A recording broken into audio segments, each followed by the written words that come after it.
Did you try turning it off and on again? Margaret Chen asked, her voice dripping with mockery as she mimicked my standard 8 support response.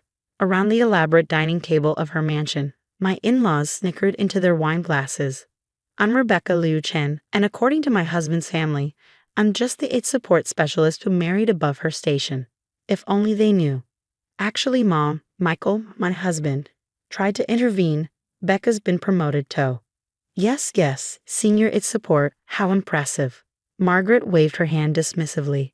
Though I still don't understand why you waste your time at public university when Chen Industries could use someone to manage our office computers. I took a sip of water, hiding my smile. Chen Industries, my father-in-law's precious company, had been trying to break into cybersecurity software for years. What they didn't know was that they were competing against me, or rather, against Guardian Shield Technologies, the company I'd built in secret over the last 5 years. The university suits me, I said quietly. I like helping people.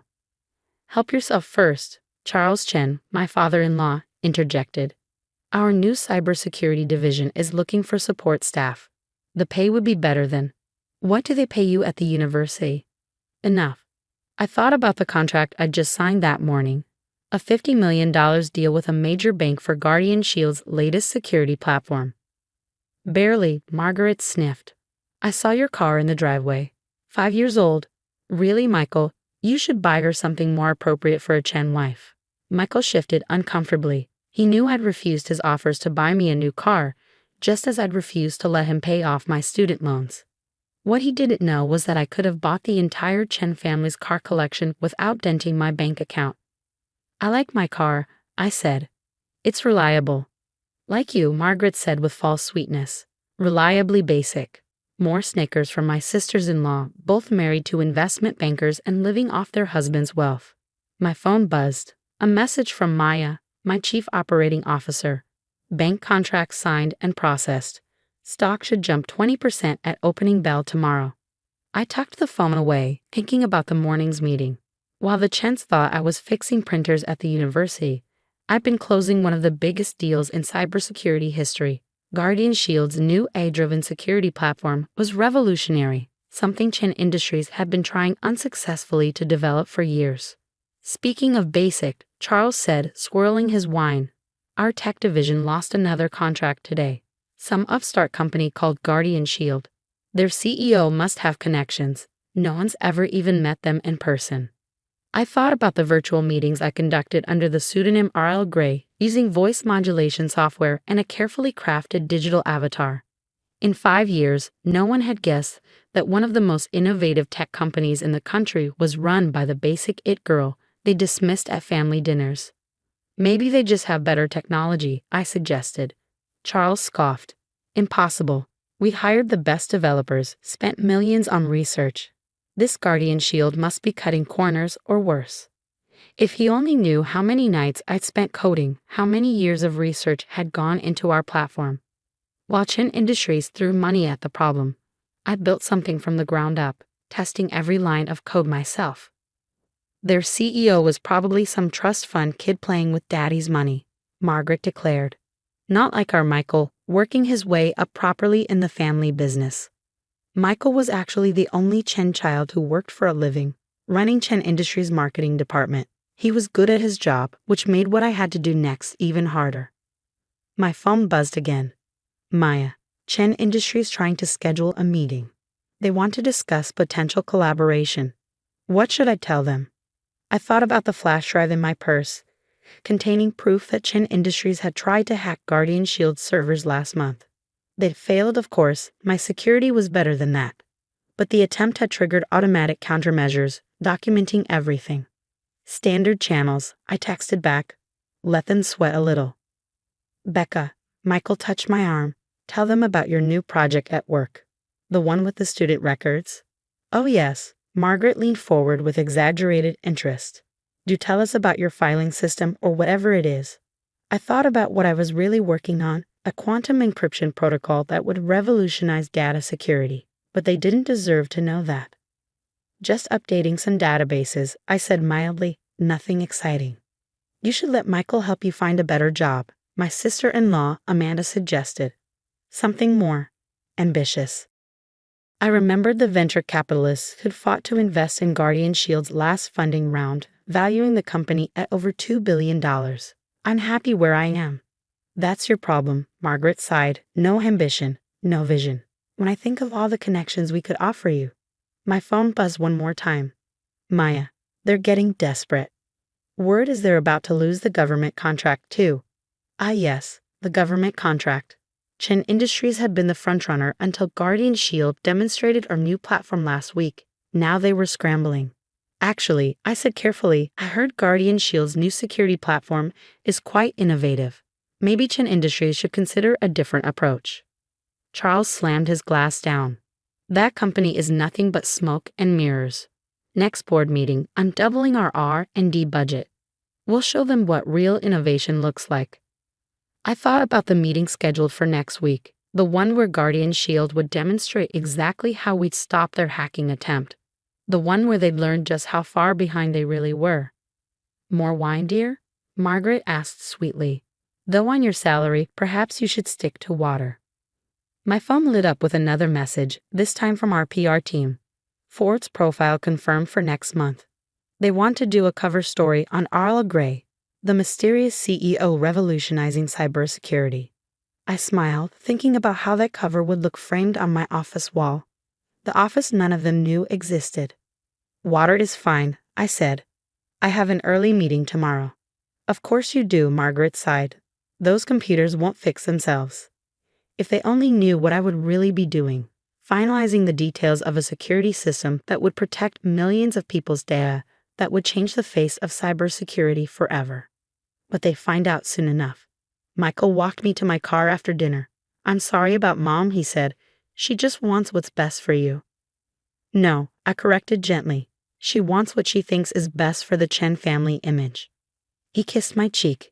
Just think about the job offer at Chen Industries. Dad really could use your help with the cybersecurity division. I thought about the evidence of their failed hacking attempt, about the contracts they kept losing to Guardian Shield, about the revolution in security technology they couldn't seem to grasp. Trust me, I said, I'm exactly where I need to be. As I drove home in my reliable 5-year-old car, I thought about choices and appearances, about assumptions and reality. The Chens saw what they wanted to see, a basic IT worker who should be grateful for their connections. They had no idea what was coming. The Chen Industries boardroom looked exactly as I remembered it from family events, all mahogany and leather, designed to intimidate. But today, sitting here as R.L. Gray's representative, I felt only amusement. Ms. Liu, Charles Chen said stiffly, not recognizing his own daughter-in-law behind my designer suit and professional demeanor. Guardian Shield appreciates you taking this meeting. Of course, I opened my laptop. Though I'm curious why you requested it, given your recent activities regarding our network. His face reddened slightly. Michael, sitting beside him, looked confused. I'm not sure what you mean, Charles blustered. I turned my laptop around, displaying the security logs. 3 weeks ago, Chen Industries launched a sophisticated attempt to breach Guardian Shield's servers. Would you like me to detail exactly how you failed? The room erupted in whispers. Board members shifted uncomfortably. That's a serious accusation, Michael said, frowning at the data. Dad? Charles adjusted his tie. A routine security test. Standard industry practice. Industrial espionage is not standard practice, I corrected, pulling out more documents. Niger is hiring former employees to steal trade secrets. Yes, we know about that too. Now see here. No, Mr. Chen. You see. I stood up. Guardian Shield has documented every attempt you've made to steal or replicate our technology. We could have pressed charges. Instead, our CEO decided to give you a chance to explain yourselves. Your CEO, Michael scoffed. The mysterious R.L. Gray who never shows their face. Tell them to come talk to us directly if they're so concerned. I smiled. Actually, that's why I'm here. I pressed a button on my phone. The boardroom screens lit up with Guardian Shield's corporate profile, my profile, showing the connection between R.L. Gray and Rebecca Liu. The silence was deafening. That's impossible, Charles whispered. Becca. Michael stared at me like he'd never seen me before. Surprise, I turned to address the board. For those who don't know me, I'm Rebecca Liu Chen. You might remember me as the basic 8 support worker your CEO loves to mock at family dinners. I'm also Isla Gray, founder and CEO of Guardian Shield Technologies. The next few minutes were chaos. Board members frantically pulling up Guardian Shield's market valuation. Charles trying to maintain control. Michael looking like his world had turned upside down. You can't be, Charles finally managed.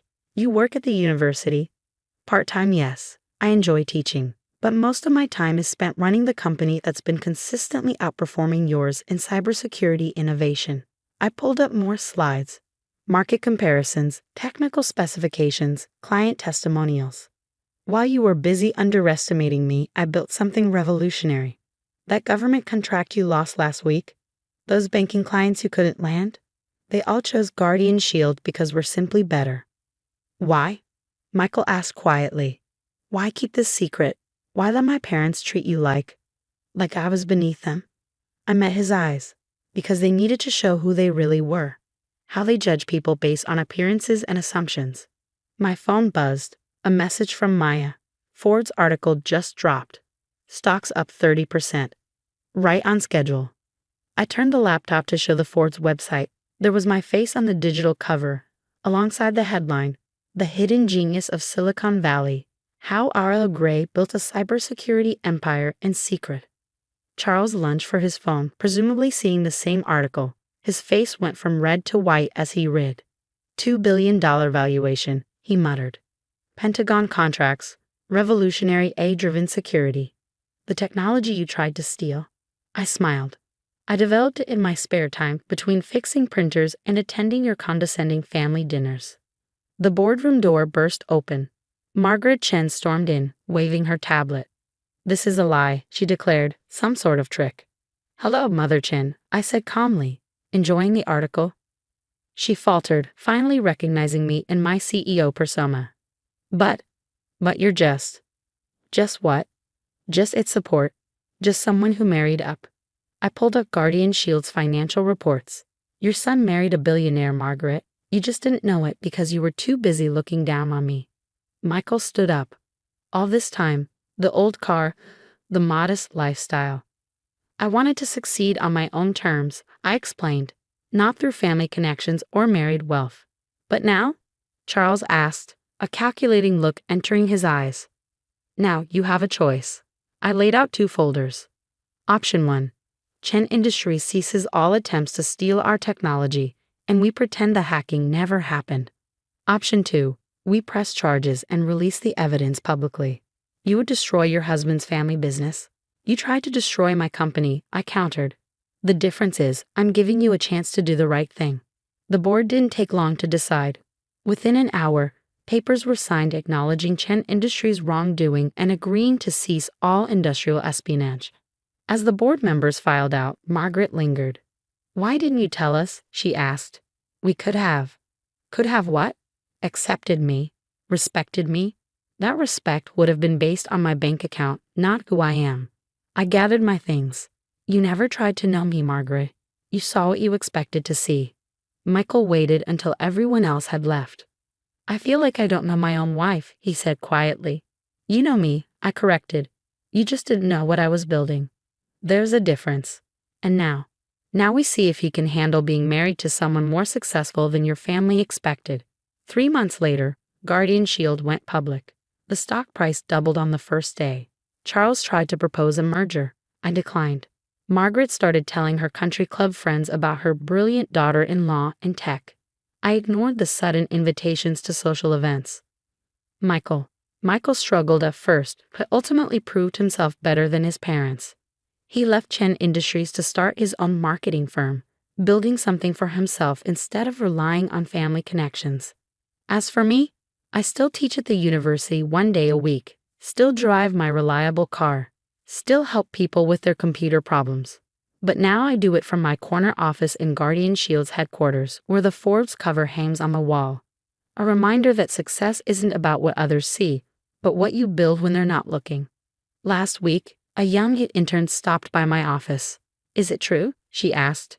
Did you really build all this while everyone thought you were just fixing computers? I smiled, remembering all the dismissive comments, all the underestimation. All the secret late nights coding while the Chens thought I was stuck in a dead-end job.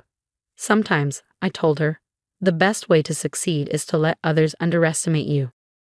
Just make sure you're building something extraordinary while they're not paying attention.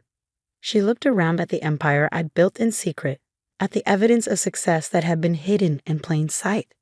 They don't underestimate you anymore, she observed. No, I agreed, glancing at a text from Margaret. Another desperate attempt to get me to attend a charity gala. Now they overcompensate. But I learned something important from those years of being underestimated. What's that? True value isn't in how others see you. It's in what you see in yourself. I turned back to my work. Another revolutionary security protocol in development, another step forward while others tried to catch up. They thought they knew me. They thought they could define me. They were wrong. And now they'll never underestimate me or anyone else again.